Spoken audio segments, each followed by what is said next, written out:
Pranab news official চ্যানেলে আপনাদের সবাইকে স্বাগত। আশা করি আপনারা সকলেই ভালো আছেন। আজ একটি আপডেট দেওয়ার জন্য এই ভিডিওতে এলাম। তার আগে বলি, যারা চ্যানেলটি প্রথম দেখছেন আপনারা প্রত্যেকেই লাইক, শেয়ার, কমেন্ট ও সাবস্ক্রাইব করবেন। আর যারা চ্যানেলটি দীর্ঘদিন দেখছেন কিন্তু লাইক, শেয়ার করেননি, আপনারাও লাইক, শেয়ার, কমেন্ট ও সাবস্ক্রাইব করে চ্যানেলটির পাশে থাকবেন। যে আপডেটটি দেওয়ার জন্য এই ভিডিওতে এলাম সেটি হলো আপার প্রাইমারিতে রিভিউ পিটিশন এবং এসএলপি নিয়ে বিস্তারিত আলোচনা। আমি আগে জানিয়েছিলাম যে রিভিউ পিটিশন হতে চলেছে, তো আজকেও জানাচ্ছি যে রিভিউ পিটিশন অবশ্যই হতে চলেছে। সেটা সম্ভবত 25 তারিখের মধ্যেই, হয়তো 1-2 দিন আগে পরে হতে পারে, কারণ রিভিউ পিটিশন সম্ভবত 1 মাসের মধ্যে করতে হয়। তাই 25 তারিখ সম্ভবত লাস্ট ডেট, তাই 25 তারিখের মধ্যেই রিভিউ পিটিশন হবে। হয়তো 1-2 দিন রিকোয়েস্টও হয়তো পিছুতে পারে, তবে রিভিউ পিটিশন যে হচ্ছে এটুকু কনফার্ম। আর রিভিউ পিটিশন হওয়ার পর সম্ভবত বানেশ্বর ব্যারান আদার্স যে কেসটা আছে, এসএলপিটা আছে, ওইটা হিয়ারিং হবে, ওই মামলাটা তুলে হিয়ারিং হবে। তো যদি কোনোভাবেই বানেশ্বর ব্যারান আদার্স মামলাটি দাঁড়িয়ে যায়, এসএলপিটা দাঁড়িয়ে যায়, তো সেক্ষেত্রে ইন্টারভিউ থেকে যারা বঞ্চিত আছেন, যারা টেট পাস ট্রেন্ড আছেন, পিটিশনার আছেন, ওনারা কিন্তু একটা সুরাহা পেতে পারেন, সম্ভাবনা কিন্তু রয়েছে। অনেকেই হয়তো ভাবছেন যে আর কিছু হবে না, ফার্স্ট কাউন্সেলিং তো হয়ে যাচ্ছে, এরপর ওয়েটিংদের পালা, ওরকম কিন্তু বিষয়টা নয়।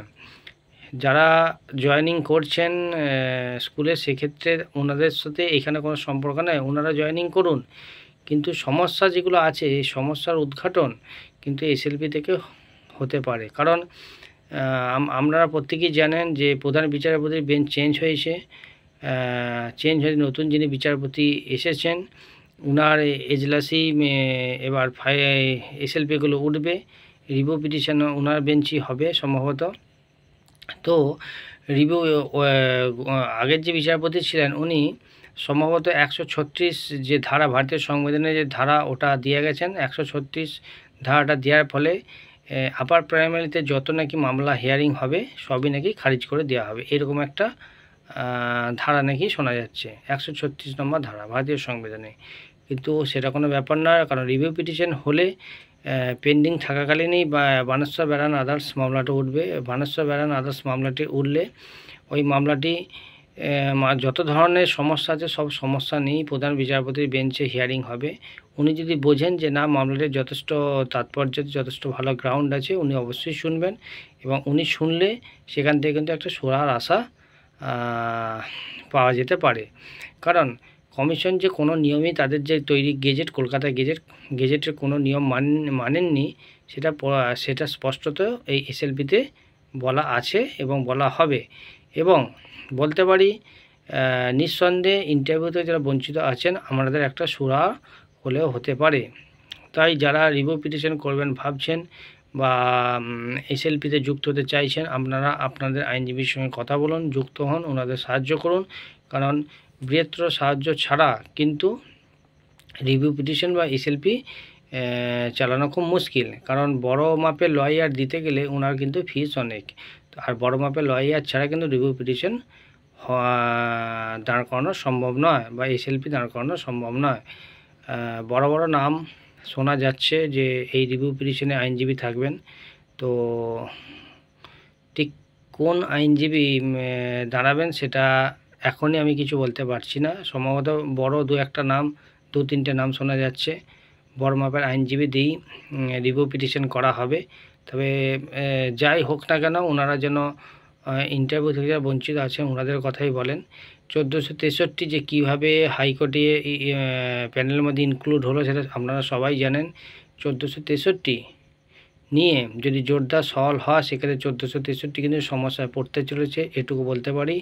এবার কি 1463 নিয়ে ঠিক কতটা সওয়াল হবে সেটা এখন বলা যাচ্ছে না, সেটা হিয়ারিং হলেই আপনারা ডিরেক্ট লাইভে, সুপ্রিম কোর্টের যে লাইভ ইউটিউব লাইভ, সেখানে আমরা দেখতে পাবেন, জানতে পারবেন।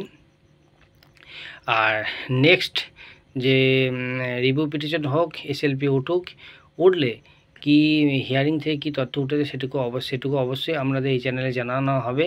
এবং বানেশ্বর ব্যারান আদার্সের বাইরেও কিন্তু আরও এসএলপি আছে শুনতে পাচ্ছি, সেই এসএলপিগুলো উঠবে।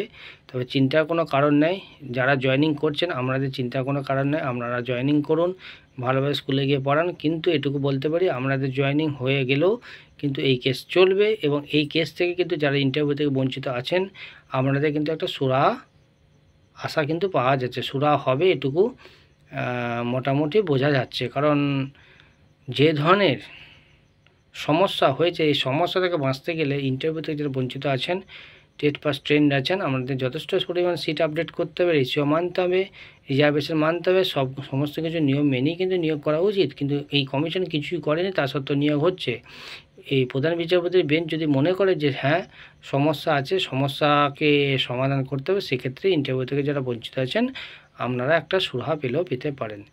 তো আজ এইটুকুই, আপনারা প্রত্যেকে সুস্থ থাকবেন, ভালো থাকবেন, ধন্যবাদ।